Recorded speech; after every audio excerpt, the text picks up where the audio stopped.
सरकारच्या तिजोरीत पैसा नाही म्हणून शेतकऱ्यांना कर्जमाफी नाही आणि ज्या ज्यावेळी शेतकऱ्यांना मदत करण्याचा विषय येतो किंवा शेतकरी अडचणीत असतो त्या त्यावेळी सरकारच्या तिजोरीत पैसा नाही असं कारण दाखवलं जातं।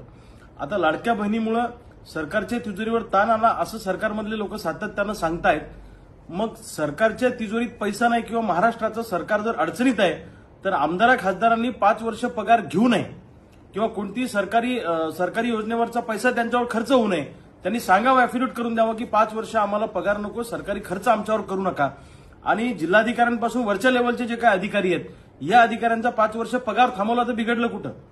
फक्त शेतकऱ्यांना द्यायचं असलं की यांच्याकडे पैसे नसतात, बाकी आमदार खासदारांवर दुष्काळ पडत नाही, त्यांच्यावर तिजोरीचा ताण पडत नाही किंवा जिल्हाधिकारी असतील किंवा प्रधान सचिव असतील या लोकांच्या तिजोरीवर या लोकांच्या पगारावर ताण पडत नाही। फक्त तिजोरीचा ताण पडतो तो आमच्या शेतकऱ्यांवर पडतो। त्यामुळे सरकारला आमची विनंती आहे की यांचे आमदार खासदारांचे जिल्हाधिकाऱ्यांचे वरच्या अधिकाऱ्यांचे पगार थांबवा आणि जे काही अनावश्यक प्रकल्प तुम्ही उभे करतायत, जसं की जालना नांदेड समृद्धी महामार्ग उभा करताय, दुसऱ्या बाजूला शक्तीपीठ महामार्ग उभा करताय किंवा अनावश्यक जे काही प्रकल्प आहेत हे प्रकल्प जरा काही वर्ष थांबवा आणि शेतकऱ्यांची कर्जमुक्ती करा, शेतकऱ्यांना नुकसान भरपाई द्या। आत्महत्येच्या दिशेनं पडणारी शेतकऱ्यांची पावलं थांबवायची असेल तर शेतकऱ्यांना मदत करणं नितांत गरजेचं आहे।